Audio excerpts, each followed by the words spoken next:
আজকালকার নারীগণে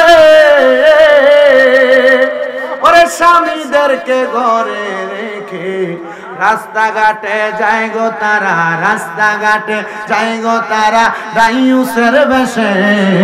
সাবধানে থাকিও নারী পর্দার আড়ালে, বলেন সাবধানে থাক। হাদিসে হারামে লেখে অন্য দেখিলে, আরে হাদিসে হারামে লেখে অন্য দেখিলে, সাবধানে থাকিও নারী পর্দার আড়ালে। একটা মেয়ের মায়ের কুবুদ্ধির কারণে, এটা মহিলারা মানতে রাজি না যে তার মা যে তার কুবুদ্ধি দেয় সংসারের ভিতরে, আর তার মায়ের দুই একটা কথার কারণে যে সে অশান্তি তৈরি করে। ওই মেয়ের মায়ের কিছু কুবুদ্ধির কারণে স্বামী কি ইনকাম করে, স্বামী কত টাকা কামাই করে আনে, রাত্রবেলা স্বামী থেকে ভালো করে হিসাবটা নিবা, দেখবা তার মাকে, তার বোনকে, তার ভাইকে এখান থেকে কোনো টাকা পয়সা দেয় কিনা। যদি দেখো তাহলে তুমি কিভাবে এটা রাখবা তোমার কাছে, এটা তোমার বিষয়, কারণ তোমারও তো একটা ভবিষ্যৎ আছে। এমন কান পড়া দিয়া ওই মেয়ের মাথা নষ্ট করে দেয়, এমন অবস্থা আছে না নাই? আছে না? এমন অবস্থা আছে। এবারে মাতালারে আছে বলে এমন অবস্থা আছে। মনোযোগ দিবেন, ধৈর্যের সাথে বয়ান শুনবেন। কেন মহিলারা এমন উগ্র হয়ে যায়, অস্থিতিশীল হয়ে যায়? কেন মহিলারা ঝগড়া ফাসাদ করে, স্বামীর সঙ্গে খারাপ ব্যবহার করে? যদি না করতো ওই ছেলেটা এমন ভাবে বিচার দিত না। এবার আসেন, আল্লাহর নবী বলে একটা পরিবারের মধ্যে একটা মহিলার কারণে 4 প্রকারের পুরুষ মানুষ দুজকের মধ্যে চলে যাবে। এর মধ্যে 1 নাম্বার কারণ হইল মহিলারা বেপরদা চলাফেরা করা। যেই মহিলারা বেপরদা চলাফেরা করে, উগ্রভাবে মসজিদে, মার্কেটে, দোকানে, বাজার হাটের মধ্যে চলাফেরা করে, অথবা অনেক মহিলাদেরকে দেখবেন গার্মেন্টসে, অফিস আদালতে চাকরি করে। এগুলা করার কারণে সে তার নিজের ইনকাম দিয়ে সংসার চালানোর কারণে সে মনে করে আমার স্বামীর আবার কিসের পাওয়ার, আমি আমার টাকা দিয়ে সংসার চালাই, আমার কথার উপরে কোনো কথা চলবে না। আর আল্লাহর নবীর প্রখ্যাত হাদিস বিশারদ হযরতে আনাস ইবনে মালিক রাদিয়াল্লাহু তাআলা আনহু বলে, যেই ঘরের মধ্যে কোন মহিলার কথায় সংসার চলবে, কোন মহিলা তার স্বামীকে ধমক দিয়ে কথা বলবে, কোন মহিলা তার কথা দ্বারা তার পরিবারকে, ঘরকে পরিচালনা করার চেষ্টা করবে, মনে করবা জাহান্নাম বেশি দূরে নয়, ওই মহিলাকে দিয়ে আল্লাহ তাআলা জাহান্নামের লাকড়ি বানাইবো। বলে হুজুর কেন? শুনেন বাবারা, আপনি আপনার স্ত্রীটাকে 1 নাম্বার আল্লাহ তাআলার কোরআনের আইনের পকা আইনের মাধ্যমে চালাইবেন। আল্লাহ কয় ওয়া করনা ফি বুয়ুতিকুন্না ওয়ালা তাবাররাজনা তাবাররুজাল জাহিলিয়াতিল উলা। আল্লাহ কয় হে জগতের মানুষ, তোমরা তোমাদের মহিলাদেরকে জাহিলিয়া যুগের মহিলাদের মতো বের হতে দিবা না।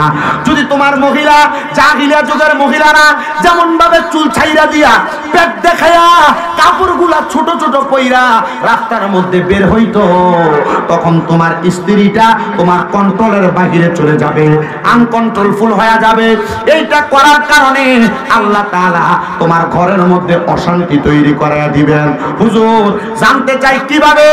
আল্লাহর নবী বলতেছেন দুনিয়ার জমিনের মধ্যে এমন অশান্তি তৈরি হয় কয়েকটা কারণে, শুইনা নাও গো উম্মত। একটা কারণ হইল, এই অশান্তি যখন তৈরি হয়, অশান্তিটা করার জন্য মেয়েটা স্বামীটার সঙ্গে প্রথম ভালো চলে, কিন্তু ওই মেয়েটার স্বামী যখন মেয়েটার সরলতার সুযোগ নিয়ে অপভাবে তার সময়টা অন্য জায়গার মধ্যে ব্যয় করে, তখন মেয়েটা আর পরিবারের মধ্যে ভালোভাবে সময় দেয় না। এবার শুনেন, নবীজি সাল্লাল্লাহু আলাইহি ওয়াসাল্লাম বলতেছে একটা নারীর কারণে 4 প্রকারের পুরুষ মানুষ দোজখে যাবে। একটু মনোযোগ দিলে বুঝবেন।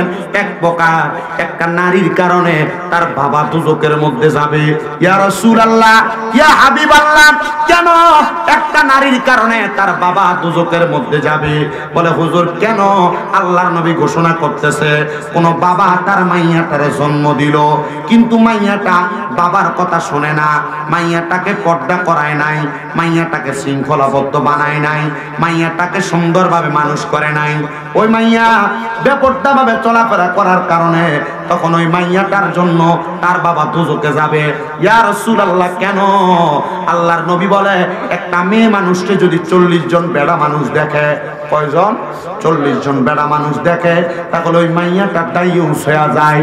জান্নাতের গেটের মধ্যে লেখা থাকবে, আত-তাইয়্যুসু লা ইয়াদখুলুল জান্নাহ, দাইয়ুস কোনোদিন জান্নাতে প্রবেশ করবে না। তখন ওই মেয়েটা যখন দোজখে যাবে, মেয়েটা বলবে, আমার আব্বা আমারে পর্দা করায় নাই, এই জন্য আমি মাইয়া আমার আব্বারে নিয়ে দোজখে যাব।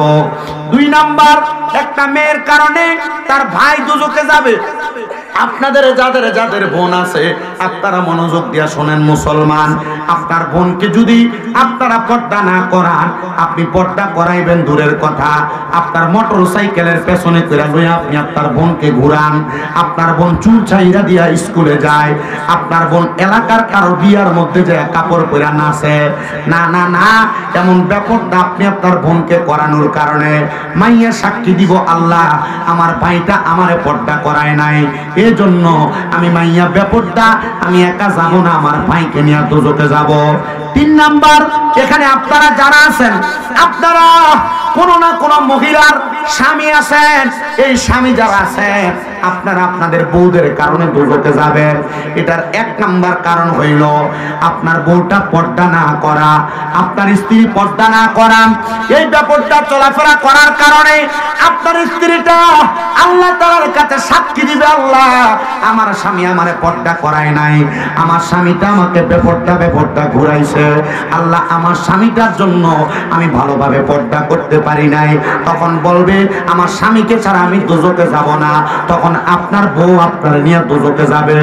এবার মুসলমান, এখানে আমরা যারা আছি, কোন না কোন মায়ের সন্তান, আপনি আপনার মায়ের কারণে দোজখে যাবেন। বলে, হুজুর কারণ কি? আপনার মাকে আপনি পর্দা করান না, আপনার মাকে আপনি বেপর্দা রাখেন, আপনার মা এলাকার বিভিন্ন পুরুষের সামনে যায় ঘুরে, আপনার মা মুখটা ঢাকনা না দিয়া কেমন জানি এলোমেলো জামা কাপড় পইরা রাস্তার মধ্যে ঘোরাফেরা করে। আল্লাহর কসম, আপনি যদি আপনার মারে পর্দা না করান, তাহলে আপনি আপনার মায়ের কারণে দোজখের মধ্যে যাবেন। তো আসেন, কোন কথায় ছিলাম? কথা হচ্ছে মহিলারা সংসারে অশান্তি তৈরি করে। অশান্তির কারণ হইল 1 নাম্বার কারণ, আপনার স্ত্রী সর্বপ্রথম ইসলামিক শিক্ষায় শিক্ষিত না হওয়া। যদি ইসলামিক শিক্ষায় শিক্ষিত হইতো, ওই স্ত্রী কখনো স্বামীর সঙ্গে গলা লাড়া দিয়ে কথা বলতো না, উঁচু গলায় কথা বলতো না। হে আমার বড় বহুল এলাকার পর্দার অন্তরালের মা বোনেরা, আপনারা যারা স্বামীর সঙ্গে উঁচা গলায় কথা বলেন, শ্বশুর শাশুড়িকে ধমক দিয়ে কথা বলেন, এই সোশ্যাল মিডিয়ার মাধ্যমে দেখনেওয়ালা দেশ বিদেশের ভাই বাবারা, মা বোনেরা, আপনারা মনোযোগ দিয়ে শুনবেন গো আমার মা বোনেরা। আপনারা যদি আপনাদের স্বামীর সঙ্গে, আপনাদের স্বামীর সঙ্গে, শ্বশুর শাশুড়ির সঙ্গে, পরিবারের কারোর সঙ্গে ধমক দিয়ে একটু অপব্যবহার করেন, আল্লাহর কসম এই সাংসারিক অশান্তি তৈরি করার কারণে আল্লাহ তাআলা আপনাদের জন্য শাস্তি নির্ধারণ করেছে, আযাবুন শাদীদ, যন্ত্রণাদায়ক শাস্তি। এমন শাস্তি দিবে, কোন মহিলা যদি তার স্বামীর ইনকাম কম হওয়ার কারণে ওই মহিলা তার কসমেটিক, তার জামা কাপড়, তার বিভিন্ন ভালো ভালো প্রসাধনের জন্য জামাইকে প্রেসার ক্রিয়েট করে, আল্লাহর নবী রাহমাতুল লিল আলামিন নবী বলে, ওই মহিলা জান্নাতি হুরদের সম্মাননা পাবে, ওই মহিলা জান্নাতি হুরদের সম্মান পাবে, ইজ্জত পাবে, যেই মহিলা তার স্বামীর প্রতি সদাচরণ করবে। বর্তমান জামানায় এমন অনেক মহিলা আছে জামাইকে তুই করে ব্যবহার করে, নাই?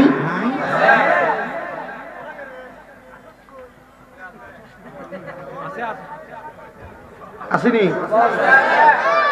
বহুলা নাই?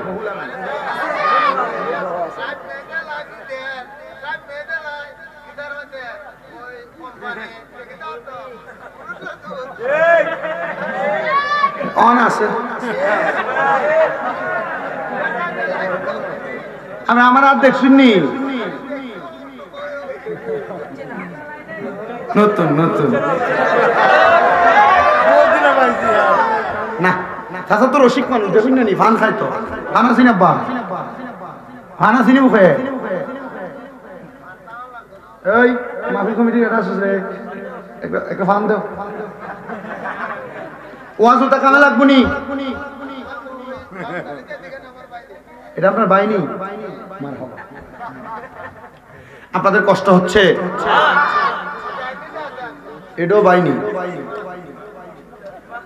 আস্থা পরিবার আপনার অবস্থা গোষ্ঠী ওখানে দেখছেন আল্লাহ তোমার কবুল করতে আরো বংশ দিত তোমার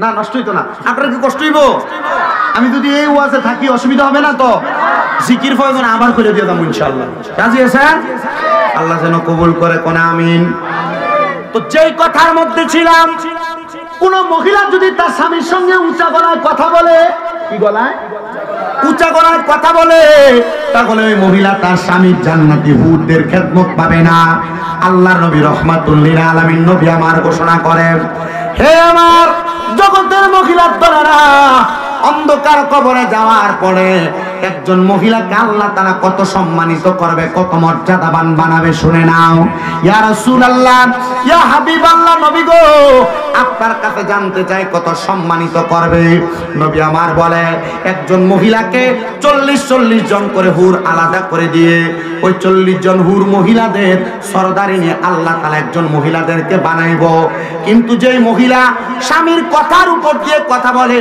যেই মহিলা পরিবারের উপর সর্দার দিন চালায় যে মহিলা তার কথার দ্বারা মানুষকে আঘাত করে কথা বলে ওই মহিলাদের ব্যাপারে আল্লাহ তাআলার কোরআনুল কারীম এবং রাসূলের হাদিস বলতেছে ওই মহিলারা আল্লাহর পক্ষ থেকে তারা লানত প্রাপ্ত আল্লাহর পক্ষ থেকে তারা লানত প্রাপ্ত এবার আসে আমাদের সমাজে অনেক মহিলা দেখা যায় যারা তাদের স্বামীদেরকে অভিশাপ দেয় আল্লাহর গজব পড়ুক তোর উপরে কথায় কথায় যদি একটু উলটপালট হয়ে যায় সন্তানদেরকে অভিশাপ দেয় এমন আছে না অনেক আব্বা কথা বইলো না মোবাইল চালাও সমস্যা নেই কেমন নবী আমার বলে আমি নবী যখন মেরাজের মধ্যে গেলাম নবীর মেরাজ হইছে না মেরাজের মধ্যে যাওয়ার পর আল্লাহ তাআলা আমি নবীকে দুইটা নিদর্শন দেখাইছেন একটা হলো জান্নাত আর একটা হলো জাহান্নাম জান্নাত দেখলাম বড় সুন্দর কিন্তু আমি নবীজি মেরাজের মধ্যে যাওয়ার পর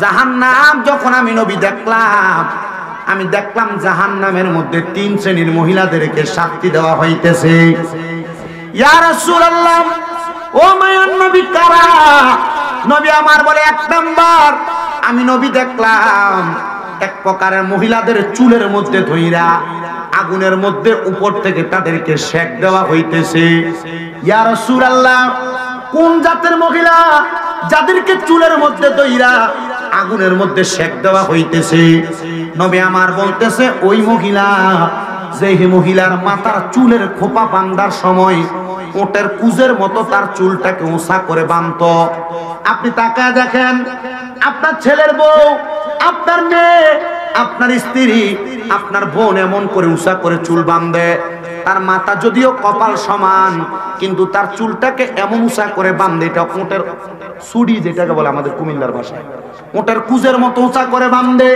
নবী বলে ওই মেয়েদেরকে জাহান্নামের আগুনের মধ্যে সেক দেওয়া হচ্ছে ইয়া রাসূলুল্লাহ আর কোন মেয়েদেরকে দেখছেন নবী আমার বলে 2 নাম্বার এমন অনেক মহিলাদেরকে দেখেছি যাদের স্তনের মধ্যে গরম আগুনের রড লাগায় দিয়া এদের শরীরটাকে আগুনের মধ্যে সেক দেওয়া হচ্ছে নবীজি ওই মহিলা কারা নবী আমার বলতেছে ওই মহিলা হলো তারা যারা পোশাক পইরাও উলঙ্গ ছিল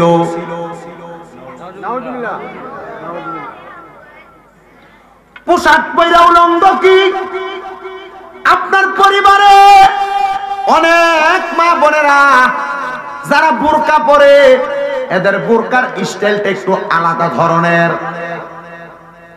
সে বোরকা পরলে যেমন তারে দেখা যায় উলঙ্গ থাকলে ঠিক তারে তেমন দেখা যাইতো কারণ বোরকাটা এমন টাইট ফিটিং সে পরার কারণে তার শরীরের মাপ এবং পরিমাপ বৃদ্ধি আকৃতি নির্ধারণ করা যায় আর বর্তমান জামানা যে বোকরা বাজারে বিক্রি করে বোকরা যদিও ঢোলা ঢিলা হয় কিন্তু টেইলার দোকানে নিয়ে বোকরাটারে মা বোন চিপায় আর যেইটা চিপায় এটা বোকরা না বোরকা যেইটা এটা দ্বারা শরীরের আকৃতি নির্ধারণ করা যাবে না নবী আমার বলে 3 নাম্বার ওই মহিলাদেরকে আমি দেখলাম যে মহিলারা দুজকের আগুনে জ্বলতেছে ওই মহিলাদের জিহ্বাটার মধ্যে আগুনের রড লাগায় দিয়া আল্লাহ তাআলা আগুনের মধ্যে ফেরেশতার মাধ্যমে শেক দিতেছে। ওই মহিলাগুলো তারা যারা তাদের মুখের শব্দ দ্বারা তাদের সন্তানকে তাদের স্বামীকে লানত প্রদান করেছে, এমন মহিলা যারা দুনিয়ার জমিনে তাদের জবান দ্বারা স্বামীর সঙ্গে বাজে ব্যবহার করেছে, কিন্তু এই মহিলা যদি জানতো স্বামী কোনো ধমক দেওয়ার কারণে, এই ধমকটাকে ধৈর্য নিয়ে শোনার কারণে আমার আল্লাহ তাআলা ওই মহিলাকে কত বড় পুরস্কার দান করবে, তাহলে ওই মহিলা কোনোদিন স্বামী একবার ধমক দেওয়ার পর উল্টে আর ধমকের কথার উত্তর দিত না। নবীজির আরেকটা হাদিস শরীফ পড়লাম, নবীজি জানাইতেছে এমন অনেক মহিলাকে আমি দেখলাম আল্লাহ তাআলার দুজকের আগুনের মধ্যে পুরাইতেছে, যারা দুনিয়ার জমিনের মধ্যে চলাফেরা করত কিন্তু তারা কখনো তাদের স্বামীর আদেশ মানতে চাইতো না। নবীজি কেন? বলে মহিলারা যখন তাদের স্বামীর আদেশ মানে না, না মানার কারণে ওই মহিলাটা তার চলাফেরার পথের গতিসীমা পরিবর্তন করে ফেলে। ওই স্বামীর আদেশ না মানার কারণে মহিলাটা তার চলার গতিসীমা পরিবর্তন করে। যখন স্বামী দুইটা কথা বললে মহিলা একটা কথা রাখার চেষ্টা করে না। ও আমার বড় বগুলা এলাকার পর্দার অন্তরালের মা বোনেরা, আপনারা আপনাদের মেয়েদের কেমন ভাবে বানান যেন আপনার মেয়েটা স্বামীর বাড়িতে যাওয়ার পরে আপনার মেয়েটার জন্য কোনো বিচার স্বামীর বাড়ি থেকে না আসে। আপনার মেয়েটাকে আপনি এমন ভাবে বানান, আপনার মেয়েটা স্বামীর বাড়িতে যাওয়ার পরে আপনি মার সঙ্গে যেমন আচরণ করে শ্বশুর শাশুড়ির সঙ্গে যেন এমন আচরণ করে। আর মা বোন যারা পর্দার আড়ালে শুনছেন, স্বামীর অবাধ্য হইতেছেন, আপনার স্বামী আপনার অবাধ্যতা মাইনা নিয়া কষ্টেও সংসার করে যাইতেছে, কারণ ছাড়তেও পারে না। কাবিন হইছে 5 লাখ টাকা, যদি সাইরা দেয় 5 লাখ টাকা দেওয়ার মতো মুরুদ বেড়ার নাই।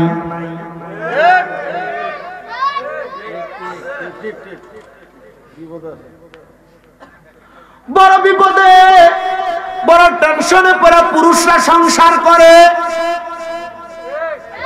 আপনার স্বামী ইনকাম করে মাসে 15,000 টাকা, আপনি আপনার স্বামীর কাছে এক মাসের মাথায় একটা 3 পিস চান, এটার দামি 1000 টাকা। তো 15,000 থেকে 1000 টাকা যদি আপনার 3 পিসের পিছনে যায়, একবার চিন্তা করলেন না আপনার স্বামী তার সন্তানের পড়ালেখার খরচ চালায় কোথা থেকে? বর্তমান বাজারে এক বস্তা চাউলের দাম 3200 টাকা, সর্বনিম্ন যদি কিনতে যান 360 টাকা। আমি আমার মাদ্রাসায় একবার কম দামি চাউল দই খাওয়াই, এটার দামও 360 টাকা লাগে।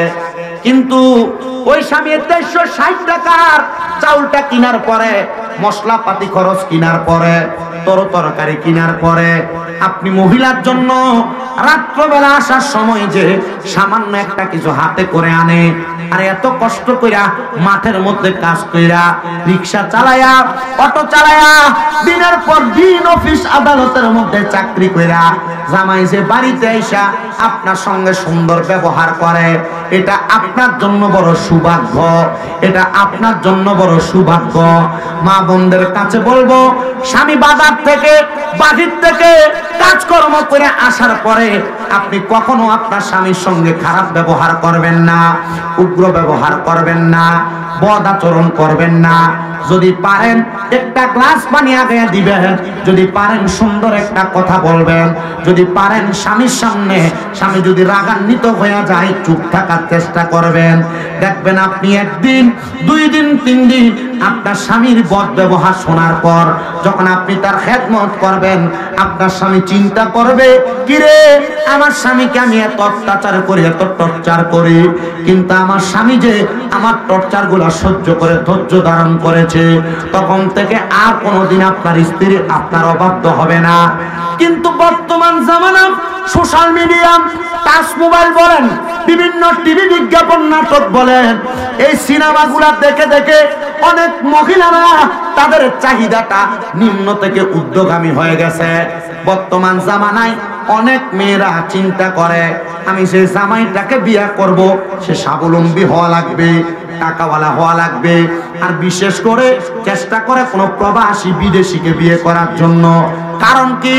তার চাহিদা বেশি, সে তার চাহিদা পূরণ করার জন্য বিদেশি জামাইয়ের কাছে যখন তখন যা ইচ্ছা চাইতে পারবে।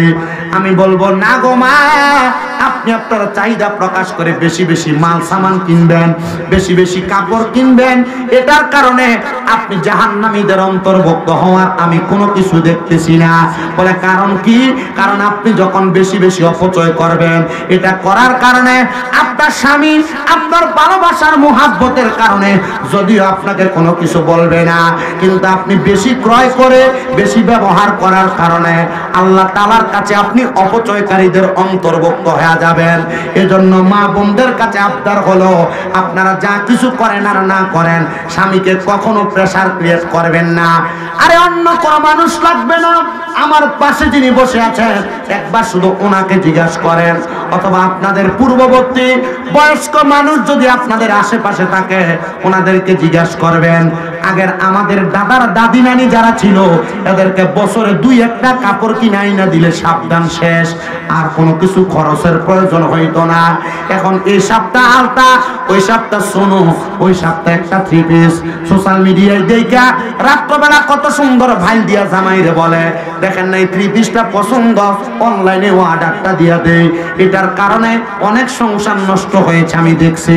আমি আমার মাদের কাছে বলবো, আপনি একটু ধৈর্য ধারণ করেন, স্বামীর অবাধ্য হইবেন না, স্বামীকে ধমক দিয়া কথা বলবেন না, স্বামীর সঙ্গে অসৎ আচরণ করবেন না, স্বামীর কথার বাহিরে চলাফেরা করবেন না।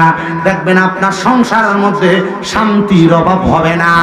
আর যারা পুরুষ মানুষ আছেন একটা কথা মনে রাখবেন, আল্লাহ তাআলা নারীদেরকে বাম পাজরের বাঁকা হাড্ডি দিয়া বানাইছে।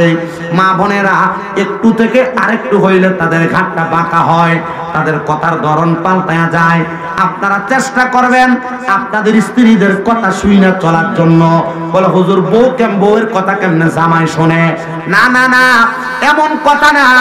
আপনার স্ত্রী যখন যেভাবে কথা বলে তার কথাটাকে ডাইরেক্ট কখনো উত্তর দিবেন না। যদি আপনি সংসারের মধ্যে প্রশান্তি আনতে চান, তার কথাটা শোনার পর অল্প কিছুক্ষণ পর চেষ্টা করবেন তার কথাটার ভালো এবং খারাপ উত্তরটা সুন্দর করে বোঝায় দেওয়ার জন্য। এরা নরম আবার এরা গরম, যদি আপনি সুন্দর করে বোঝায় উত্তর দিতে পারেন এদের নমনীয়তার কাছে আপনি হার মানবেন। আর যদি আপনি না বুঝাইয়া কথার সাথে সাথে ধমক দিয়ে তাদেরকে কথা বোঝানোর চেষ্টা করেন তাহলে তারা গরম হবে, তখন আর আপনি চাইলে তাকে বোঝাইতে পারবেন না। নবী আমার বলেছে, হে দুনিয়ার পুরুষেরা, তোমরা তোমাদের নারীদেরকে পানি আর পাথরের মতো তুলনা করো। ইয়া রাসূলুল্লাহ কেন? বলে পানিকে হাতের মধ্যে যেইভাবে নড়াচড়া করবা পানি সেইভাবে নড়াচড়া করবে, আর পাথরকে তুমি যেইভাবে ঢিল মারবা সেই জায়গায় যায় আঘাত করবে।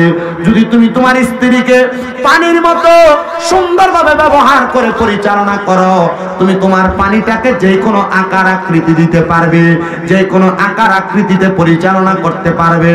যদি পাথরের মতো ঢিল মারো, খারাপ ব্যবহার করো, উগ্রতা প্রকাশ করো, দেখবা তুমি কখনো শান্তি পাবে না। আর যারা পুরুষ মানুষ আছেন আপনাদের কাছে আবদার, আপনার বউরে দিয়ে আপনি যত তাড়াতাড়ি পারেন চাকরি করানো বন্ধ করবেন।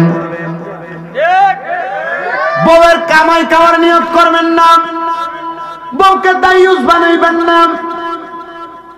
বউটারে যারা চাকরি করে নিজের ইজ্জত সম্মান নষ্ট করবেন না। চাকরি করতে যখন যাবে বিভিন্ন রকমের পুরুষদের সাথে চার কথাবার্তা হবে, চলাফেরা হবে, তখন তাদের সুন্দর মায়াবী কথা শুই না সে যখন ঘরের মধ্যে আসবে তখন আপনার চেতওয়ালা রাগান্বিতওয়ালা কথাগুলা তার ভালো লাগবে না। তখন সে অন্য পুরুষে আসক্ত হইয়া আপনি পুরুষের প্রতি সে নিশক্তি হয়ে যাবে। তখন আর ঘরেরটা ভালো লাগতো না, বাহিরেরটা ভালো লাগবো, খারাপ ব্যবহার শুরু হবে। এজন্য বউকে দিয়া চাকরি করাইতে বড় সাবধান, বউকে দিয়া চাকরি করাইতে বড় সাবধান, কাজ করাইতে বড় সাবধান।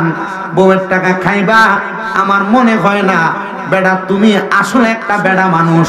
বলে হুজুর কার সাথে তুলনা করলেন? তুলনা করলাম না। আবার অনেক পরিবারের মহিলারা অভাব অনটনে পইরা তারা চাকরি করার জন্য যায়। মা বোনদের কাছে বলবো, আপনারা যদিও চাকরি করেন, আপনার চাকরির টাকা পয়সা ইনকামের পাওয়ার দেখাইয়া আপনি কখনো স্বামীর উপর দিয়ে কথা বলার চেষ্টা করবেন না, নচেত আপনি জাহান্নামী, আপনি জাহান্নামী, আপনি জাহান্নামী। এবার আমি আপনাদেরকে চাক্ষুষ একটা কথা বইলাতেই রে বাবা, নবীজির কন্যা খাতুনে জান্নাত হযরতে ফাতেমাতুজ জাহরা রাদিয়াল্লাহু তাআলা আনহা নামটা প্রথম শুনি নাই, নামটা আমরা এর আগে আর অনেকবার শুনেছি। ওনার নামে আশিকা রাসূলরা বড় সুন্দর করে একটা গজল লেখছে, খাতুনে জান্নাত মাগো, খাতুনে জান্নাত মাগো, ফাতেমা আমার, এ বিশ্ব জগতে মাগো করিলেন উজার, এ বিশ্ব জগতে মাগো তুমি নবী নন্দিনী, মাওলা আলীর জানের জিগার, হাসান হুসাইনের জননী, নবী নন্দিনী, মাওলা আলীর জানের জিগার, হাসান হুসাইনের জননী, জিনারা জান্নাতের যুবকের সরদার, জান্নাতের যুবকের সরদার, তাদের জননী, এ বিশ্ব জগৎ মাগো করিলেন উজার, খাতুন জান্নাত মাগো, খাতুন জান্নাত মাগো, ফাতেমা আমার, এ বিশ্ব জগৎ মাগো করিলেন উজার। জান্নাতের নারীদের সরদারিনী তুমি মা জননী গো নবীজির নন্দিনী, নবীর যত নারী উম্মত, নবীর যত নারী উম্মত, জান্নাতে তোমারই সাথী, এ বিশ্ব জগতে মাগো করিলেন উজার। এবার আল্লাহর নবীর হাদিস শরীফের দিকে তাকান। আল্লাহর নবী বলে, আল ফাতেমাতু সাইয়্যিদাতুন নিসাই আহলিল জান্নাহ, হযরতে ফাতেমা হইল জান্নাতের মহিলাদের সরদারিনী। হে আমার বড় বগুড়া এলাকার পর্দার অন্তরালের মা বোনেরা গো, সোশ্যাল মিডিয়ার মাধ্যমে দেখনেওয়ালা মা বোনেরা, আপনারা মনোযোগ দিয়ে শুনেন। আপনারা মারা যাওয়ার পরে আল্লাহ তাআলা আপনাদেরকে যেই মা ফাতেমার লগে জান্নাতে দিব, ওই মা ফাতেমা ওনার স্বামীরে কত ভালোবাসতেন, কত মুহাব্বত করতেন, কত আদর যত্ন স্নেহ করতেন। একদিন খাতুনে জান্নাত ফাতেমাতুজ জাহরা রাদিয়াল্লাহু তাআলা আনহার স্বামী হযরতে আলী রাদিয়াল্লাহু তাআলা আনহু ওনার ঘরের মধ্যে বসা। খাতুনে জান্নাত ফাতেমা বলে, আমি দেখলাম আমার স্বামী জানটা কত সুন্দর করে বসা, আমি আমার স্বামীকে আমার মাথার চুল দ্বারা তার কদম মুছে দিয়েছিলাম। ও বন্ধু, নবীর কন্যা খাতুনে জান্নাত ফাতেমার জীবনী যখন পড়লাম, দেখলাম ওনার জীবনীর মধ্যে উনি ওনার স্বামীর খেদমতটা মাথার চুল দিয়ে মুছা দিছে। তো আপনারা যারা বসছেন, আপনাদের স্ত্রী আপনাদের সঙ্গে এমন কাজ করে কিনা আমার জানা নাই, তবে মা বোনরা আপনারা যারা পর্দার অন্তরালে শুনতেছেন, যদি পদক্ষেপ থাকতো মা বোনের দিকে আঙ্গুল দিয়া দিয়া বলতাম, আপনার স্বামী রাত্রবেলা একটু গরম পানির কথা বললে আপনি আপনার শরীরের গরমে আপনি গরম পানি করে দেন না। অনেক মা বোন আছে দেয়, কিন্তু তাদের কথা বললাম না। যারা স্বামীকে এমন খেদমত করে না, আমি শুধু তাদের কথা বললাম। অনেক মা বোনেরা আপনাদের স্বামী আপনাদেরকে কোনো কথা বললে কথাটাকে ততটা গুরুত্ব দেন না। খাতুনে জান্নাত ফাতেমা বলে, আমার স্বামী হযরতে আলী কাররামাল্লাহু ওয়াজহুর সাথে আমার সম্পর্ক এমন ছিল, দুনিয়ার জমিনের মধ্যে এই সম্পর্কটা আমার আল্লাহ তাআলা কবুল করে নিয়েছে। আর ওই কবুলের কারণে আল্লাহ তাআলা আমার স্বামীটাকে আমি খাতুনে জান্নাত ফাতেমার সঙ্গে তুলনা কইরা বলছে, আমার স্বামী আমি ফাতেমার শরীরের অর্ধেক, আর আমি ফাতেমা আমার স্বামীর শরীরের অর্ধেক। এজন্য নবীর হাদিসও বলে, দুনিয়াতে কোনো স্বামী যদি স্ত্রীর সঙ্গে রাত্রবেলা রাত্রি যাপন করে, সেই স্বামী স্ত্রী যেন দুনিয়াতে এক বালিশের মধ্যে ঘুমায়। কয় বালিশ? মা বোনেরা, স্বামীর সঙ্গে ঝগড়া হইলে এক বালিশ দূরের কথা, আগে বাচ্চা এক সাইডে, স্বামী স্ত্রী দুইজন এক সাইডে থাকতো, ঝগড়া যেদিন হয় বাচ্চা মাঝখানে। কি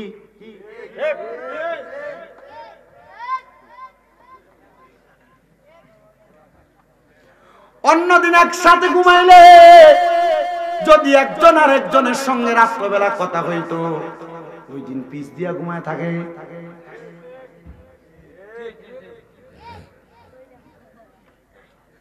অল্প কথায় বোঝার চেষ্টা করবেন।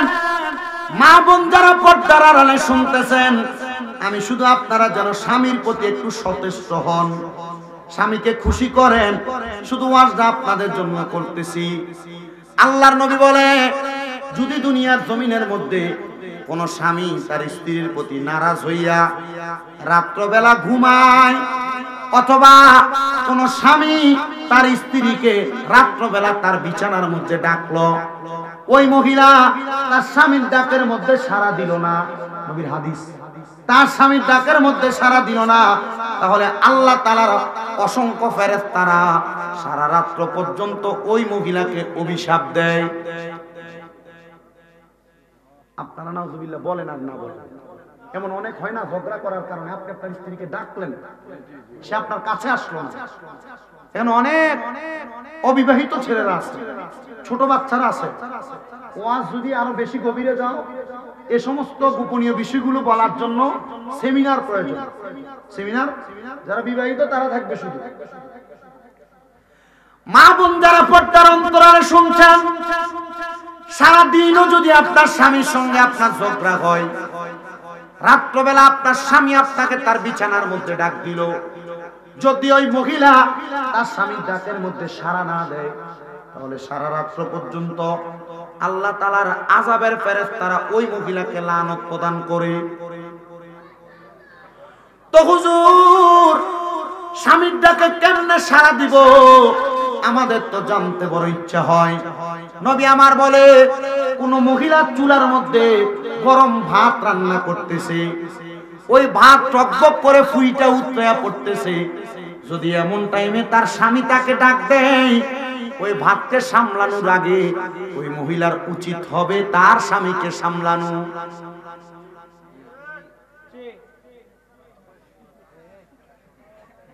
একজন মহিলাকে তার স্বামী কোন আদেশ করলো, ওই মহিলা প্রথম কাজ হবে তার স্বামীর আদেশ পালন করা, তারপরে তার পরবর্তী কর্মকাণ্ড করা।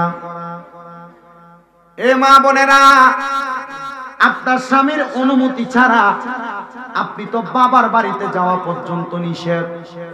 কোথায়? বাবার বাড়িতে যাওয়া পর্যন্ত নিষেধ।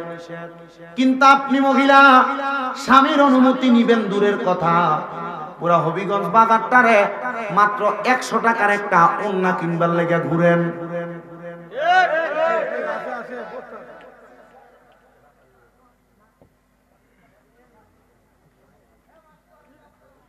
সবার কাছে আমার আবদার, মা বোনেরা, স্বামী কার অনুমতি ছাড়া বাবার বাড়িতে যাওয়া নিষেধ।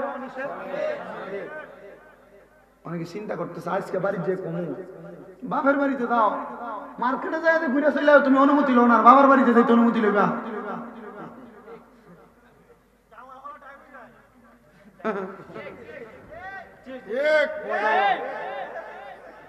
আপনার কষ্ট হয়? ওয়াজ যদি শুধু এই সাবজেক্টের উপরে শেষ হয়, রাজি আছেন ইনশাআল্লাহ? এরপর আমরা মিলাদ কাম করে মুনাফিক দিলাম, কারণ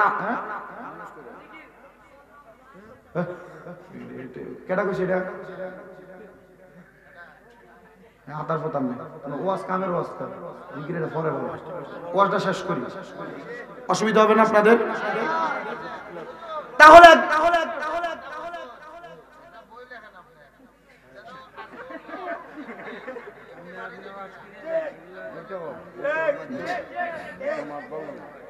আপনারা একটু মনোযোগ দিবেন। মা বোনেরা স্বামীর অনুমতি নিয়ে বাবার বাড়িতে যাবে দূরের কথা, মা বোনেরা স্বামীর অনুমতি ছাড়া বিভিন্ন জায়গার মধ্যে ঘোরাফেরা করে। এই জন্য আমি হবিগঞ্জের বড় বগুড়ার মাহফিল থেকে আমি আমার মা বোনদের কাছে একটা আবদার জানাইতে চাই, যদি আপনি জান্নাতি হইতে চান, যদি আপনি আল্লাহ তাআলার জান্নাতের চেহারা দেখতে চান, জান্নাতের মুখ দেখতে চান, জান্নাতের বাসিন্দা হইতে চান, আপনি আপনার স্বামীর কথাটাকে পুঙ্খানুপুঙ্খানুভাবে মানার চেষ্টা করেন। হে আমার মুসলমানেরা, আপনাদের কাছে আরো আমি কষ্ট করে আরে কয়েকটা কথা বলি। নবীজির কলিজার টুকরা স্ত্রী আম্মা জান আয়েশা সিদ্দিকা রাদিয়াল্লাহু তাআলা আনহা, আমার নবীজি আম্মা জান আয়েশাকে আদর করে ডাকতেন হুমায়রা। কি ডাকতেন? হুমায়রা। মানে এই হুমায়রা শব্দের অর্থ লাল সুন্দরী। কি সুন্দরী? আল্লাহর নবীজির স্ত্রী মা আয়েশাকে ডাকতেন লাল সুন্দরী। ইয়া রাসূলুল্লাহ, ইয়া হাবিবাল্লাহ, নবী আপনি আপনার স্ত্রীকে কেন এমন করে ডাকেন? নবী আমার বলে, যেই দিন আমি প্রথম আমার আয়েশাকে লাল সুন্দরী মানে হুমায়রা বলে ডাকলাম, আমার স্ত্রী হযরতে আয়েশা সিদ্দিকা রাদিয়াল্লাহু তাআলা আনহা, আমার স্ত্রী আমার দিকে তাকায়া মুস্কি করে একটা হাসি দিয়েছে। আর আমি নবী তাকায়া দেখলাম আমার স্ত্রী যখন মুস্কি মুস্কি হাসে, তার হাসিটাকে গ্রহণ করার জন্য আল্লাহ তাআলার অসংখ্য ফেরেশতা আসমান থেকে নিচে আসতেছে।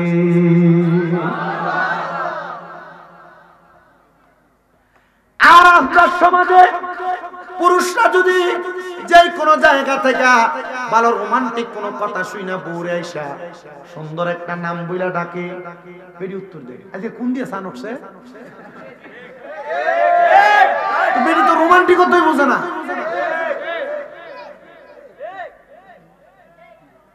এখন এটা কেন হয়? কারণ আপনি পুরা বছর বেরিয়ে সুন্দর করে না হয় না গোয়া সুন্দর ডাক দিবেন কি নির্মা তো বেরি আপনারা কিনলে কোন দিয়ে সান উঠছে, কারণ আপনি আজীবন এর গাইলেছেন অমুক মারা নিচ্ছি। আপনি তার মা বাবার নাম ধরে গালি দিচ্ছেন, এখন আর আপনি সুন্দর করে ডাকলে হ্যাঁ আর এটারে ভালো মনে করে। নবীজি বলছেন আবার কি শুনে, আপনারা যারা বউরে গালি দেন, আপনার বউ যে উল্টা পাল্টা এমনি হয়ে যায়, আপনারও যে দোষ নাই এটা মনে করেন না। প্রথম বলছিলাম একটা মহিলা খারাপ হয় কয় কারণে? এক নাম্বার স্বামীর অভদ্রতা, স্বামীর পরকিয়া, দুই নাম্বার শ্বশুর শাশুড়ির অত্যাচার অনাচার, তিন নাম্বার মায়ের কান কথা। এর ভিতরে দেখেন এক নাম্বার আপনারা করেন কিনা? বউরে গালি দেয় না, মা বাবার নাম তুলে গালি দেয় না। আল্লাহর নবী বলে তোমরা তোমাদের স্ত্রীদেরকে মা বাবার নাম তুলে গালি দিবা না। নবীজি কেন? নবী আমার বলতেছে আমি নবী মহিলাদের বাবা। আচ্ছা আপনি আপনার বউরে গালি দিলেন, তার মা বাবার নাম ধরে গালি দিয়ে পড়বো কার উপরে? রাসূল উপরে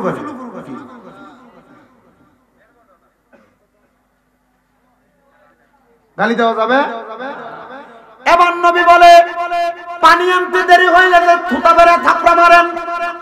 নবী বলে তোমরা তোমাদের, আমি শুধু মহিলাদের জন্য ওয়াজ করতেছি এটা না, ওয়াজ কিন্তু আপনাদের জন্য। নবী বলে তোমরা যে তোমাদের স্ত্রীদেরকে কখনো মুখের মধ্যে আঘাত করবা না। ইয়া রাসূলুল্লাহ কেন? বলে তোমাদের স্ত্রী তোমাদের কাছে সাময়িক সময়ের মেহমান, আমার আল্লাহ তাআলা অতি দ্রুত তোমাদের স্ত্রীদেরকে আবার আল্লাহর কাছে ফিরিয়ে নেবেন। নবীজির আরেকটা হাদিস পড়লাম, নবী আমার বলে দুনিয়াতে জান্নাতের স্বাদ, জান্নাতের মজা পুরুষ মানুষ কোথাও তোমরা পাও না, তবে আমার আল্লাহ তাআলা জান্নাতের স্বাদ এবং মজা তোমার স্ত্রীর মাঝে তোমাকে দিয়া দিছে। জান্নাতের স্বাদ, জান্নাতের মজা আপনার স্ত্রীর মাঝে আছে। আপনি নিজে জানেন, বেশি ভাঙাই আছে, আপনি জানেন জান্নাতের স্বাদ এবং মজা আপনার স্ত্রীর মাঝে রহিত।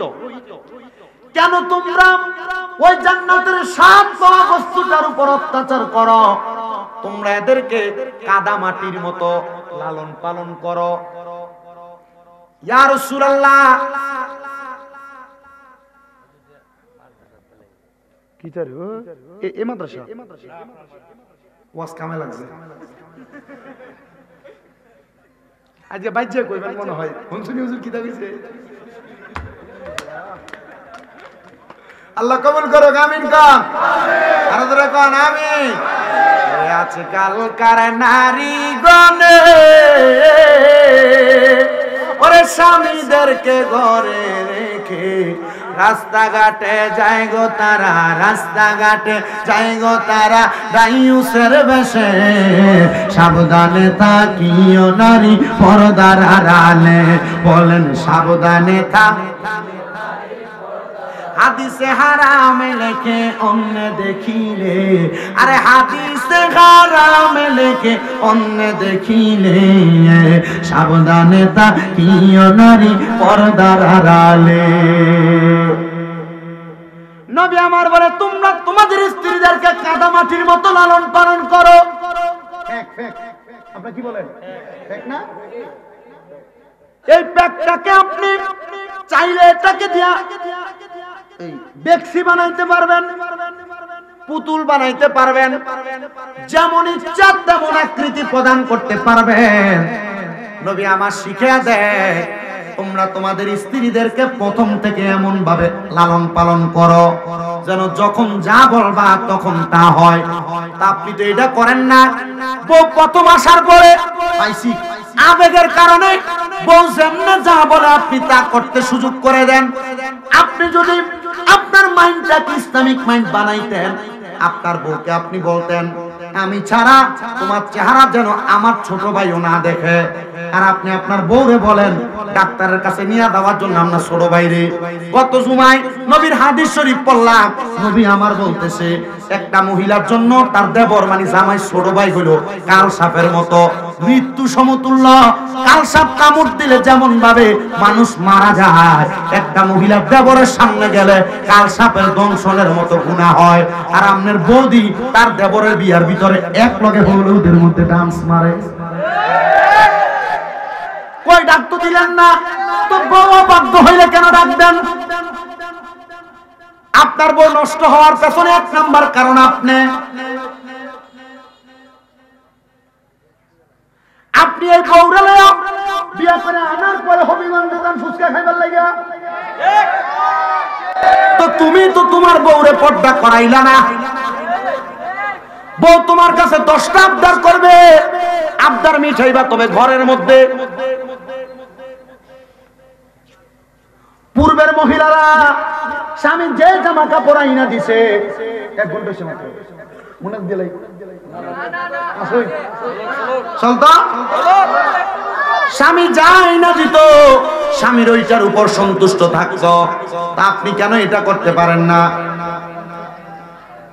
আমি আমার নিজের নানির কথা বলি। আমার নানা জীবিত থাকা অবস্থায় আমি দেখতাম আমার নানি ঘর থেকে বের হইতে সাবধান। আমলদারি ছিল, খুব আমলদারি। আমি আলেম হওয়ার পেছনে, হুজুর হওয়ার পেছনে প্রথম অবদান আমার নানা।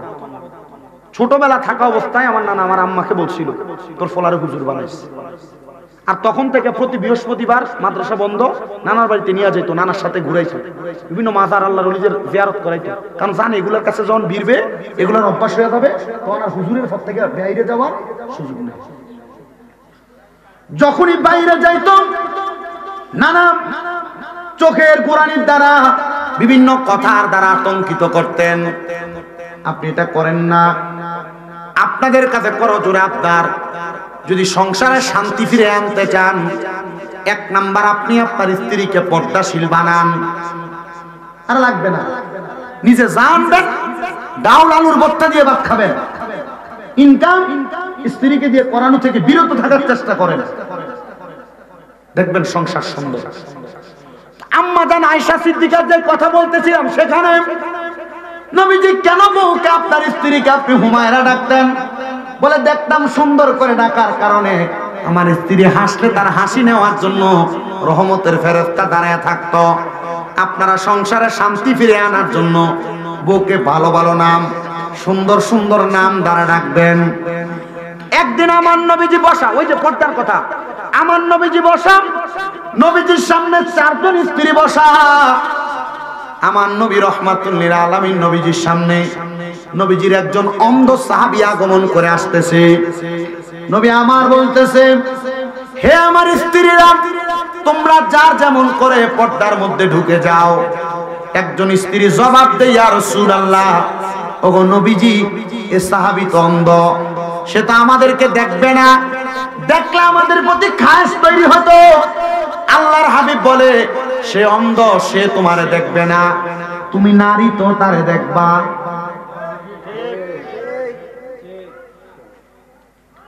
তুমি নারী তো দেখবা, তুমি দেখার কারণে তোমার নিজস্ব ধারণা পাল্টাতে পারে। নবীজির স্ত্রী উম্মুল মুমিনিন, ওনারা মুমিনদের মা। নবীদের ইন্তেকালের পরে ওনাদেরকে বিবাহ করা হারাম। তবুও নবীজি নবীর স্ত্রীদেরকে দিয়া উম্মতকে বুঝাইবার জন্য, শিখাইবার জন্য নবী আমার শিখিয়ে দিয়া গেছেন, বোঝাই দিয়া গেছেন। নবীজি অন্ধ কোন সাহাবীদেরকে নবী দেখতে দেয় নাই, নবীর স্ত্রীদেরকে। আর আপনাদের স্ত্রীরা অন্ধ মানুষ দূরের কথা, আপনারা অটোমেটিকলি বিভিন্ন পুরুষের সামনে নিয়ে যান। সাবধানতা অবলম্বন করেন, যতদিন এগুলা ঠিক করবেন না সংসারে শান্তি পাবেন না। অন্য কোন নারী বেমেসাল, অন্য নারী যারা মার্কেটে ঘুরে, এদের সাথেও মিশতে দিতে সাবধান। কারণ আপনার মনে করেন যে আপনার স্বাস্থ্য ভাইয়ের বউ, সে মার্কেটে ঘুরে আসছে, সে একটা জিনিস কিনে আনছে, এটার দাম হচ্ছে 500 টাকা, সে বাড়িতে না সাফা ফিরবে। এটা মহিলাদের স্বভাব। আমি মা বোনদেরকে এনকার করছি, মহিলাদের স্বভাব। মা বোনেরা, এটা যদি জানে 500, জানোস নি আমার জামাই ওটা কিনে দিয়েছে, কত? 1000 টাকা। তখন আপনার স্ত্রী তার কাছে এটা দেখে এসে আপনারা বলবে, তার জামাই তার 1000 টাকা দিয়ে একটা কিনা দিতে পারে, তুমি কি আমারে পারো না? তোমার এই মুরুদ নাই। শেষ। আমার বাড়ি দূরের কথা, একটা মহিলা স্বামীর অনুমতি ছাড়া ঘরের বাহিরে যাবে না।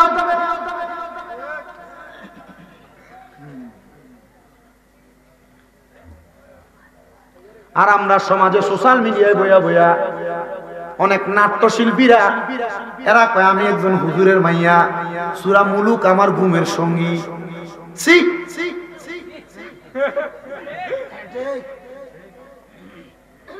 সূরা ইয়াসিন না পড়লে আমার ঘুমই আসে না। এ ব্যাকল সূরা ইয়াসিন না পড়লে ঘুম আসে না। এ ব্যাকল কেমনে সিনেমার সামনে আসলো? মুখে অন্তরে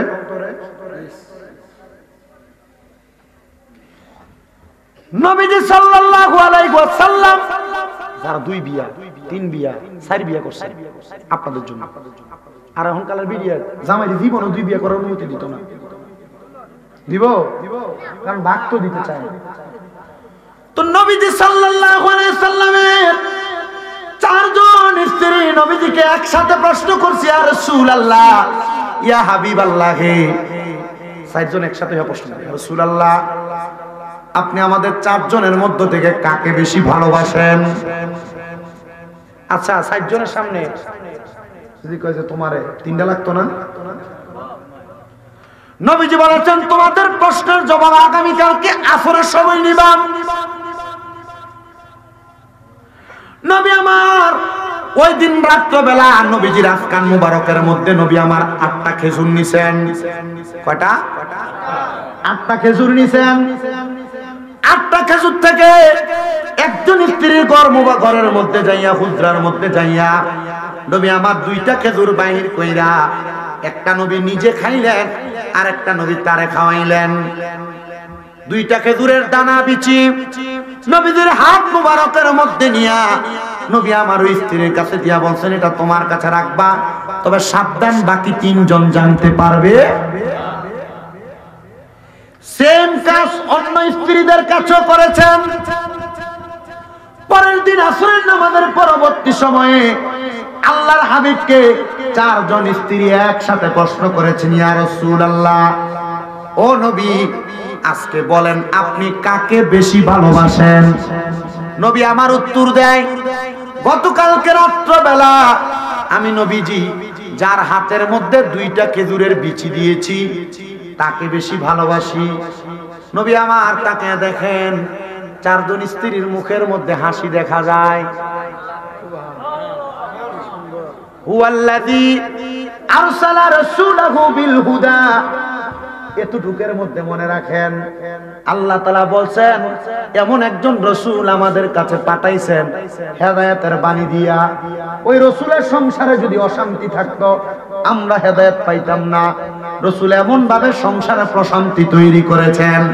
আরে আপনি তো এক বউ সামলাইতে পারেন না, রাসূল একসাথে 4 জন স্ত্রীকে সামলাইছেন একমাত্র হিকমতের মাধ্যমে। মাথা গরম করবেন না স্ত্রীর সাথে, কারণ আল্লাহ তাআলার ঘোষণা একজন নারীর সাথে 2টা করে শয়তান নিযুক্ত তাকে পথভ্রষ্ট করার জন্য। আরেকটা ওয়াকিয়া বলি শুনবেন, এটা শুনলে হাসিও পাবে আবার সংসার পরিবর্তন হবে। প্রখ্যাত মুহাক্কিক আলেম আল্লামা শেখ সাদী রহমাতুল্লাহ আলাইহি, নাম শুনছেন না? এটা আমরা যে বুড়ি সঙ্গে শেখ সাদী আব্দুল্লাহ সাদতপুরি হুজুর, এটা না, ওনার নামে নাম আরো শেখ সাদী রহমাতুল্লাহ আলাইহি। ওনার জীবনী থেকে আমি শুনলাম, আমি পড়লাম। আল্লামা শেখ সাদী ওনার ছাত্রদেরকে পড়াইতেন।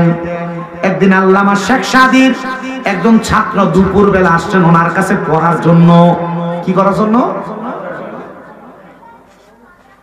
আল্লামা শেখ সাদী তাকে পড়ানোর পরে ওই ছাত্র দুপুর বেলা বাড়িতে চলে যাবে আহার করার জন্য। আল্লামা শেখ সাদী কয়, বাবা বাড়িতে এখন যাওয়া লাগবে না, কিছুক্ষণ পরে যাও। হুজুর কেন? আজকে দুপুরের খাবারটা আমি হুজুরের সাথে খাইয়া তারপরে যাও। আলহামদুলিল্লাহ। ছাত্র বলে আমি অপেক্ষা করলাম। কিছুক্ষণ পর আমার উস্তাদ ঘরের মধ্যে যাইয়া আল্লামা শেখ সাদী ঘরের মধ্য থেকে বের হওয়ার আগ পর্যন্ত আমি শুনলাম আল্লামা শেখ সাদী যে ওনার স্ত্রীকে বলতেছেন, স্বামী স্ত্রী খাবার কি রেডি করেছ? আমার ছাত্রকে নিয়ে আমি আহার করব। স্ত্রী উত্তর দিচ্ছে, হে স্বামী কি খাবার রেডি করব? রান্না করার জন্য লাকড়ির ব্যবস্থা নাই। কি? ছাত্রটা চিন্তা করতেছে তাদের বাড়িতে লাকড়ি নেই, কই থেকে রান্না? আল্লামা শেখ সাদী বলে আমি আমার স্ত্রীর সাথে কুরাগান্বিত হইলাম, বললাম একটু ব্যবস্থা করে কি রান্না করতে পারো নাই? লাকড়ির জন্য তুমি আমাকে এই কথা বললা। আল্লামা শেখ সাদীর স্ত্রী রাগান্বিত হইয়া, এখন না কি বলে ডেক ডেক গুলার, এখন না কিসের ডেক এগুলা? অ্যালুমিনিয়ামের। আগে কি অ্যালুমিনিয়ামের আনতো? কি এর পাতিল? মাটির ফাইল্লাতে আনতো। আল্লামা শেখ সাদীর স্ত্রী রাগান্বিত হইয়া উনি ওই মাটির ফাইল্লাটা হাতের মধ্যে নিয়া আল্লামা শেখ সাদীর মাথার মধ্যে ফাটাইছে। কোথায় ফাটাইছে? ওই যে বউ রাগ করে মাঝে মাঝে সেটটা মনে করেন যে সসপেন না আছে আজকে গ্লাসের আওয়াজ হয় না, এটা মহিলাদের স্বভাব, মাইনে নেওয়ার চেষ্টা করবে। আল্লামা শেখ সাদীর মাথার মধ্যে ফাটাইছে তো ফাইলার যে কাঁচা, এ কাঁচা আল্লামা শেখ সাদীর গলার মধ্যে আটকে আছে। আল্লামা শেখ সাদী বলে আমি সাথে সাথে আমার স্ত্রীকে জবাব দিলাম, আমি তোমার প্রতি রাগ হই নাই, তোমার প্রতি নারাজ হই নাই। আর আমার বেড়া যদি হইতো ঠাস করে কানে গেল একটা শট করে এই কথা কেন কেন? আল্লামা শেখ সাদী বলে আমি তারা আমার কথার মায়ের কাছে বিচার করে হয়েছি। বলে কি বিচার? আমি তার উত্তর দিলাম, ঠিক আছে যেহেতু তুমি আমাকে রাগান্বিত হইয়া মারলা, আমার গলায় যেই ডেগের কাঁচা তুমি দেখতে পাও, আমি এখন বাহিরে যাব, আমার এলাকায় ঘুরে ঘুরে বলবো দেখো আমার স্ত্রী আমারে কত ভালোবাসে, আমার স্ত্রী আমারে আদর করে ডেগের কাঁচা আমার গলার মধ্যে পরাইয়া দিছে। আল্লামা শেখ সাদী বলেন এই কথা বলার সাথে সাথে আমার স্ত্রী একটা লাফ দিয়ে আমার পায়ের মধ্যে পড়ে গেছে। কারণ বউ চিন্তা করছে, এখন যদি জামাই যায় কয় যে বউ আমার আদর কইরা ভালোবাসা গলার ভিতরে ডাকার কাঁচা দিছে, মাথার ভিতরে তরকারি আর পানির যে অবস্থা, মানে বুঝবো ডাক দিয়ে বাড়ি দিছে। মানুষ আমারে খারাপ বলবে, জামাইরে খারাপ বলবে। মা বোন যারা পর্দার আড়ালে শুনছেন, আপনি একটা অন্যায় করেন, আপনার স্বামী আপনার নামে আপনার মার কাছে, আপনার ভাইয়ের বউয়ের কাছে, আপনার বোনের কাছে, অথবা আপনার পরিচিত কোনো বান্ধবীর নামে কাছে আপনার নামে বিচার দেয়, মনে করবেন না আপনি আপনার স্বামীর ব্যাপারে তার কাছে একটা উল্টা পাল্টা বইলে বাইচা যাবেন। কারণ ঘটনা যেটা ঘটে রটে তা কিছু হইলেও ঘটে। আপনি 10টা অন্যায় করেন নাই, স্বামী বিচার দিছে, এর মধ্যে একটা অন্যায় হলো আপনি করছেন। এমন কোন কাজ করেন না যে আপনার দোষের কথা আপনার স্বামী বাহিরের মানুষের কাছে বলার না। আজকের ওয়াজ তরিকতপন্থী আশেকরার কাছে গরম মনে হইতেছে না, তবে এটা পারিবারিক জীবন, এটা কাজে লাগবে ইনশাআল্লাহ। এই ওয়াজ দিয়ে সংসার সুন্দর হবে। আল্লামা শেখ সাদির স্ত্রী কদম ধরে বললেন, ও স্বামী, আল্লাহর রাস্তায় আমারে মাফ করে দেন। আল্লামা শেখ সাদির স্ত্রী মাফ চাওয়ার পর আল্লামা শেখ সাদি বলে, আমি আমার গলা থেকে ওই ড্যাগের কাঁচাটা খুলে ফেললাম, আমার শরীর পরিষ্কার করলাম, কইরা আমি বাহিরে আসছি, দেখলাম আমার ছাত্র বই খাতা সব গোছায়া কয়, হুজুর আমি যাইগা। ঠিক লাগা হুজুর, যে আওয়াজ আমি শুনছি, যে কথা আমি শুনছি, খানা এখনো রান্না হয় নাই। হুজুর আমি খামু দূরের কথা, আপনার পাতে আপনার পেটে আপনার এদিকে খানা আছে কিনা সন্দেহ আছে। হুজুর আমি চলে যাই, আপনি আমার অনুমতি দেন। হুজুর বলে, বাবা একটু অপেক্ষা করো, আমি জঙ্গল থেকে একটু লাকড়ি নিয়ে আসি। ছাত্রকে হুজুর লাকড়ি লেগে পরে যাই। হুজুর আপনি যত বড় আলেম, প্রখ্যাত জগৎ বিখ্যাত মানুষ, আপনি চাইলে তো আরেকটা বিয়ে করতে পারেন। হুজুর উত্তর দিছে, 2টা শয়তান ফালতে পারি না, আরেকটা শয়তান ফালমু। উত্তর কি দিছে? হুজুর এটার মানে বুঝলাম না। মানে আল্লাহ তাআলা একজন নারীকে প্ররোচনা দেওয়ার জন্য, ওই যে শয়তান ওয়াদা করছিল আল্লাহ আপনার বান্দার আমি পথভ্রষ্ট করব, তখন শয়তান পুরুষের কাছে যদিও একটা করে গেছে, কিন্তু প্রত্যেক নারীর ভাগে 2টা করে গেছে। এজন্য মা বোনেরা, স্বামী কোনো কথা বললেই ফট করে চেতে যাবেন না, রাগান্বিত হয়ে যাবেন না। স্বামী কোনো কথা বললে হঠাৎ করে উগ্র হয়ে যাবেন না, কারণ আপনার সাথে 2টা শয়তান আপনাকে পথভ্রষ্ট করার চেষ্টা করতেছে। আপনি হঠাৎ করে যে কোনো কাজ করে ফেললে পরে মাফ চাইলেও কাজ হবে না, কারণ স্বামীর মনে কষ্ট দিয়া কোনো মহিলা জান্নাতে যাইতে পারবে না। নবীজি বলছেন, কোন স্ত্রী মারা যাওয়ার পর কোন স্বামী যদি বলে, হ্যাঁ আমার স্ত্রী ভালো, আল্লাহ তাআলা তার অন্য হিসাব বাদ দিয়ে স্বামীর ভালোর কারণে তাকে জান্নাতে দিবেন। আবার কোন স্বামী মারা যাওয়ার পর কোন স্ত্রী যদি বলে আমার স্বামী ভালো, তাহলে ওই স্বামীর দুনিয়ার জীবনের হিসাব বাদ দিয়ে স্ত্রীর কথার কারণে আল্লাহ ওই স্বামীকে জান্নাত দিবেন। তা আপনি আপনার বউ থেকে ভালো কিছু আশা করলে আপনি আপনার বউয়ের সাথে ভালো ব্যবহার করবেন, সুন্দর আচরণ করবেন। মা বোনেরা, স্বামীর কাছ থেকে ভালো কিছু আশা করলে স্বামীর সঙ্গে ভালো ব্যবহার করবেন। আল্লামা শেখ সাদি আরেকটু কথা বলি। আল্লামা শেখ সাদির পাওয়ারটা কেমন ছিল দেখেন। উনি বলে, আমি আমার স্ত্রীর কাছ থেকে বাইরে ছাত্রের জবাব দেওয়াতে ছাত্র বছর ঘুরছি, অপেক্ষা করতেছি জঙ্গলে। আল্লামা শেখ সাদি বলেন, আমি জঙ্গলে গেলাম কাঠ কাটার জন্য। আমি কাঠ কাটতে কাটতে চিন্তা করলাম, আজকে যেহেতু জঙ্গলে আসছি, কাঠ নেওয়ার জন্য একটু বেশি করে নিয়ে যাই, কারণ একসাথে নিয়ে গেলে আমার স্ত্রী অনেকদিন রান্না করবে, আমার আর পড়ালেখার ডিস্টার্ব হবে না, এলেম চর্চার অভাব হবে না। আল্লামা শেখ সাদি বলেন, আমি সাথে সাথে এবার জঙ্গলে কাঠ কুড়াইতে কুড়াইতে গাছে উঠলাম। অনেক শুকনা লাকড়ি আমি ভাঙ্গা নিচে ফালাইলাম, কিন্তু আমি তাকায় দেখলাম অনেক কাঠ এই জায়গায় পড়ে আছে, কিন্তু একটা ভাগ আমার কাঠগুলার কাছে ঘোরাফেরা করতেছে।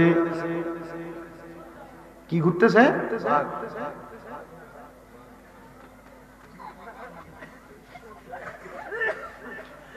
ভাগ ঘুরতেছে।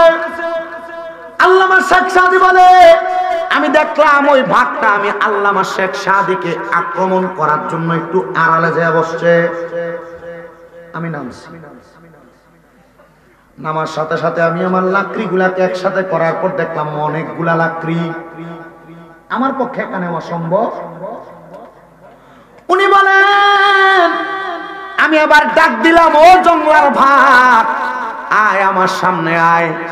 লাকড়িগুলা বহন করার জন্য আমার কাছে আর কোন সহযোগী করার মতো মানুষ নাই, একটু কষ্ট করে আমার লাকড়িগুলো আমার বাড়ি পর্যন্ত পৌঁছায় দিবা। আল্লামা শেখ সাদী এমন পাওয়ারফুল ছিলেন, এমন কন্ট্রোলওয়ালা ছিলেন, বাঘের পিঠের মধ্যে লাকড়ি চড়ায়া চড়ায়া বাড়ির মধ্যে নিয়ে গেছেন। ছাত্র বাহির হয়ে এমন অবস্থা দেখা কয়, হুজুর বাঘটারে কন্ট্রোল করতে পারলেন কিন্তু নিজের বউডারে কন্ট্রোল করতে পারলেন না। আল্লামা শেখ সাদী কয়, হ্যাঁ নবীজি তো এই জন্য বলেছেন তোমরা তোমাদের স্ত্রীটাকে কন্ট্রোল করার চেষ্টা করবা, তবে পারবা না, কারণ এদের সঙ্গে ওয়াসওয়াসা দেওয়ার জন্য দুইটা শয়তান আছে। এখন বেড়ায় কন্ট্রোল করবা কেমনে? তোমার বউ তোমার কথা শুনবো কেমনে? তুমি দি তোমার বউরে দিয়া সুদের টাকা চালাও বহুলা। এখন আর বেড়া সুদ খায় না, বেড়ি খায়।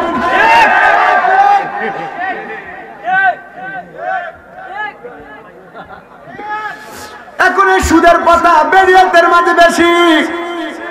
ও বন্ধু, বেড়াই তো খায়, তবে বেড়াইতের সুদের ব্যবসাটা এখন একটা আলাদা স্টাইল হয়ে গেছে। বলো হুজুর কেমনে? আর 7 টা সুদ খায় না।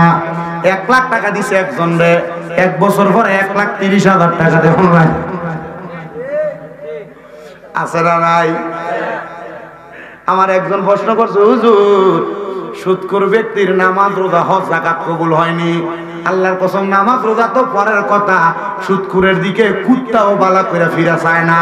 কারণ সুদখোর ব্যক্তির ব্যাপারে কুত্তা আল্লাহর কাছে দোয়া করে, আল্লাহ আমারে সকালবেলা 2 ব্যক্তির মুখ দেখাইও না, একটা হলো বেনামাজি আর একটা হলো হারামখোর।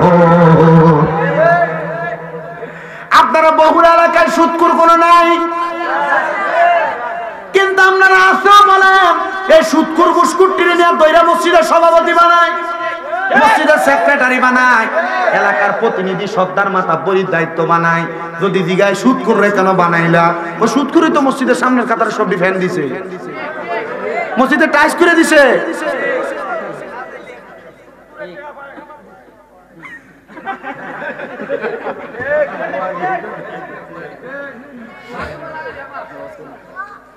ও মুসলমান, এখন আর বেড়া সুদ খায় না, আজাইরা থাকে, এর কোনো কাজ নাই। এ দোকানে বৈশা বৈশা চা খায়, এ দোকানে বৈশা বৈশা আড্ডা মারে। কেউ কাকা আপনি চলেন কেমনে? আমার কামাই রুজি নাই তো। এর কামাই রুজি থাকবো কেমনে? এত টাকা চাইলে খায়। এ ব্যাংকে এককালীন 50 লাখ টাকা রাইখা দিছে, মাসে মাসে সুদের টাকা তুলে খায়। এখন সুদ ডিজিটাল ব্যাংকে এফডিআর নাম দিছে, এফডিআর এর সুদের টাকা তুলে তুলে খায়। আপনারা ব্যাংকে বুঝাইতেছে এই ব্যাংকের এটা করো, এমনি 3 লাখ টাকা রাখলে তোমার 1 বছর পর 11% 9% দেওয়া হইব। এটা সুদ মিয়া।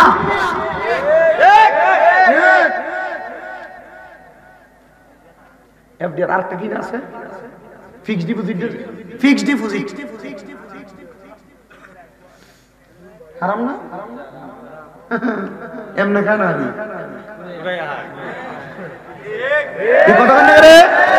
আমি জানি বেরিয়েতে সালাম ভাই তারা আর কথা যুব সংগঠনের সবাই কইব আগামী বছরে আগে যেটা ওয়াজ করছে সুন্দর করে এটারে দাওয়াত দিও। আমি কই বাবু 4 বছর আইছি, আগামী বছর আমারে বাদ দিও।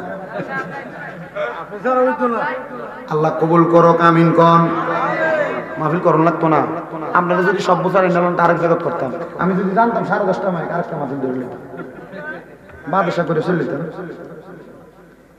তো যেই কথা বলতেছিলাম, মা বোনদেরকে দিয়ে সুদের কারবার করাই, সুদখোরের নামাজ, সুদখোরের রোজা, সুদখোরের হজ, সুদখোরের যাকাত, দান সদকা কোনো কিছু আল্লাহর কাছে কবুল হয় না। এবার এরা যা করুক আর না করুক কোনো লাভ হবে না। ও মুসলমান, ও নবীর উম্মতের দল, মা বোন যারা পর্দার অন্তরালে সুদের টাকা খাও, আর আপনারা পুরুষ মানুষ যারা সুদের টাকা লাগান, আপনারা সাবধান। এই সুদের টাকা আপনি খাইতেছেন কেন? এটার একটা কারণ আছে। আপনার বউ চাহিদা বেশি পূরণ করতে পারতেছেন না, বেশি টাকার দরকার, সুদে টাকা লাগাইতেছেন।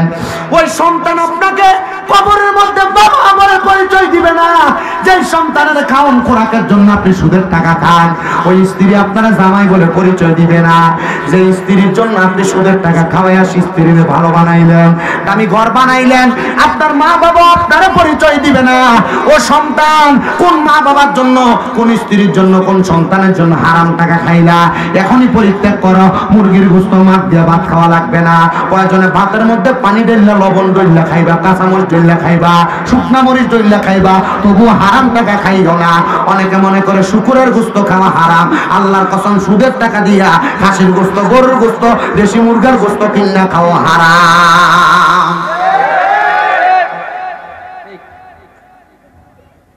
ঠিক আছে? আল্লাহ তাআলা আমাদেরকে বোঝার তৌফিক দান করুন, জোরে পড়েন আমিন। একটা সুদখোরের সত্য ঘটনা শোনা যায় আমাদের কুমিল্লাতে।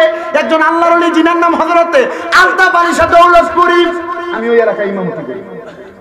উনি ছিলেন একটু মজ্জুব টাইপের, অনেক অবস্থা ছিল। উনি শীত গরম সব সময় কাঁথা গায়ে দিয়ে একটা পুকুরের পাড়ে শুয়ে থাকতেন। তো ওনার এলাকার মানুষ বলে, হুজুর আমরা নামাজ পড়ার জন্য এলাকার মধ্যে কোনো জায়গা নাই, হুজুর আপনি যদি অনুমতি দেন আমরা একটা নামাজের জন্য মসজিদ বানাইতাম। হুজুর বলছে, ভালো কথা, মসজিদ বানাইবা? কারণ যারা একটা মসজিদ বানায় আল্লাহ তার জন্য কি বানায়? জান্নাতে একটা ঘর বানায়। বাবা মসজিদ বানাও, তবে আব্বা সাবধান। হুজুর বলে, বাবা মসজিদ যে বানাইবা কোনো হারাম করে টাকা মসজিদে লাগাইও না। এজন্য আমি দেখলাম আমার এলাকায় মসজিদ হচ্ছে, এরা পোস্টারে লেখা দিছে আপনার হালাল টাকা থেকে মসজিদে দান করবে। হারামখোর, আপনি মসজিদে 1000 10,000 দিচ্ছেন সওয়াবের উদ্দেশ্য, কবরে ফিটটা থাক না আড্ডি ঘুরে করলেন। আর আপনারা এই সুদখোর, ঘুষখোর, হারামখোরকে সভাপতি বানানোর কারণে তাই টাকা দিবে। সাদের যে ডালাই রস সিমেন্টের টাকা দিবে। এই কথা কোন না রে?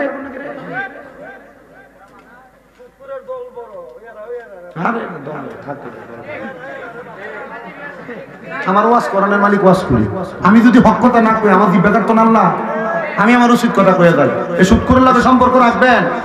নবীজির হাদিস, নবী বলে কিয়ামতের আগে আমার উম্মতের মধ্যে একটা লোক থাকবে না যে সুদের সাথে জড়িত না। ওমা উম্মতের একজন থাকবে না। নবী তাইলে মুমিনরা কি করবে? নবী আমার বলে মুমিনরা কি করবে শোনো। মুমিনরা তো সুদ খাবে না, সুদ দিবে না, সুদের সাথে যুক্ত হবে না। মুমিনরা যখন কোন হারাম করে পাশে দিয়ে হাসবে, সুদখোরের গায়ের বাতাস মুমিনের গায়ে লাগবে। আপনি সুদখোরের লোক ভাইয়া বিটা বালা, আমি এত টাকা হালকা টাকা দাও, এত অনেক গেলাম এক কাপ চা খাওয়া। তখন বিচারের ভিতরে বললে সুদখোরের পক্ষে দেখবেন মানুষ আছে, ঘুষখোরের পক্ষে দেখবেন মানুষ আছে, হারামখোরের পক্ষে মানুষ আছে। কারণ চা খাবাইব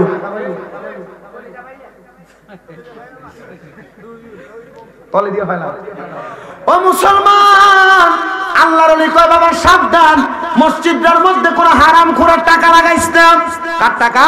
হারামখোরের টাকা লাগাইস না। এবার এলাকার মসজিদ নির্মাণ হয়ে গেছে, অল্প কিছুদিন কাজটা বন্ধ। মসজিদের নিচের ভিতটা ঢালাই দিবে, মাত্র ভিতটা ঢালাই দিতে পারে না। কেউ কোনো হারামখোরের টাকা নেয় না। এবার এলাকার একজন হারামখোর ব্যক্তি মসজিদ কমিটির ভিতরে তো কয়েকজনই থাকে, একটারে কয় রে আমার থেকে যে কাজটা বাকি ওই টাকাটা তুই আমার কাছ থেকে লইয়া যা। বলে কারণ কি? বলে কারণ হইল আমি তোরে দিতে চাই। বলে তুমি তো হারাম খাও, সুদ খাও, পরের হক মেরা খাও, তুমি টাকা দিও না, তোমার টাকা নেওয়া নিষেধ। বলতে আমার টাকা নেই, তবে নামটা কইস না। বলে পয়সা একজন গোপনে দান করে দিছে। উনি বলেন হ্যাঁ আমি গোপনে তার থেকে একটু টাকা নিয়েছিলাম, এটা হারাম টাকা। নেওয়ার কারণে মসজিদ নির্মাণ করলাম, জুমার দিন মসজিদ উদ্বোধন হবে।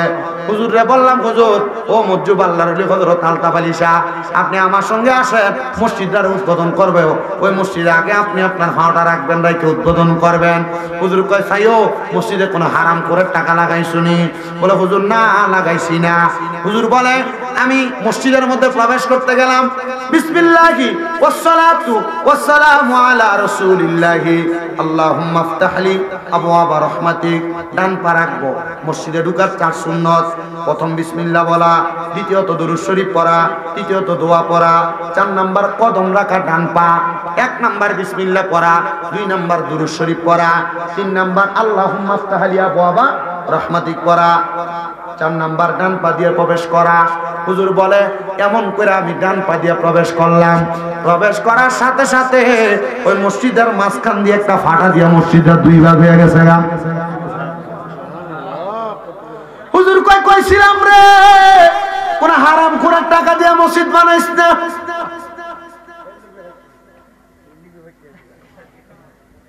মসজিদে নামাজ পড়েন শান্তি লাগে না, লাগবো কেমনে?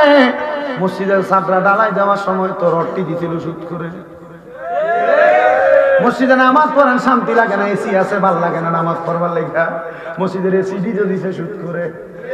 মসজিদে নামাজ পড়েন ভালো লাগে না, ফ্যান চলতেছে তবুও গায়ের মধ্যে কেমন জানি একটা গরম গরম ভাব লাগে, পাঙ্খাটি তো দিছে হারাম করে। মসজিদে নামাজ পড়েন ভালো লাগে না, ইমাম সাহেব যত সুন্দর করে কেরাত পড়ুক ভাল লাগে না।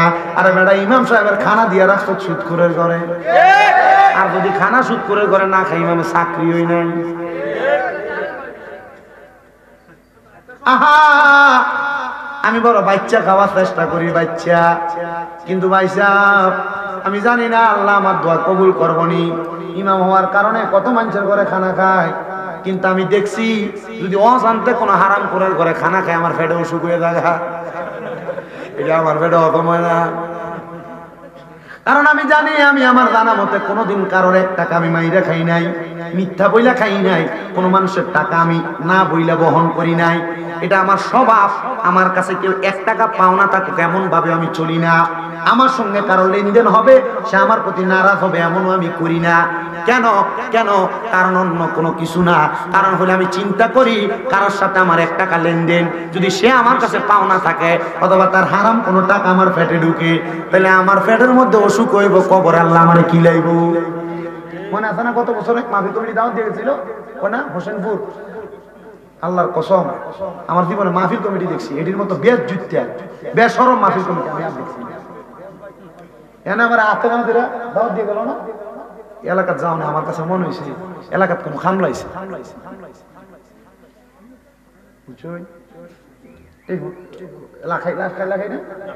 মনে আছে না? না লাখাই মানুষ ভালো, সব মানুষ ওই হোসেনপুরের বলা হয় না। আল্লাহ আমি কইছি আল্লাহ যাক আমি আলেম একজন বিয়ার যদি হয়েছি, আল্লাহ কোন আলেম ওই জায়গায় বিয়ার যদি করে, কোন আলেমরে করে। তা আমি একবার শুনছিলাম মাওলানা ওলিউল্লাহ আশিক হুজুর ওই এদিকে ঢুকলে টাকাটা আগে নিতে, তখন পরে চিন্তা করলাম টিয়াটা কি আগে নিতে, এই খাচ্ছদের কারণ বুঝছেন, এমন খাচ্ছদের কারণ। আলহামদুলিল্লাহ আল্লাহ যেন আমাদেরকে কবুল করে, আমিন করে। হারাম খাওয়া যাবে, পরের হক খাওয়া যাবে, পরের হকের প্রতি লোভ করা যাবে, সুদ খাওয়া যাবে।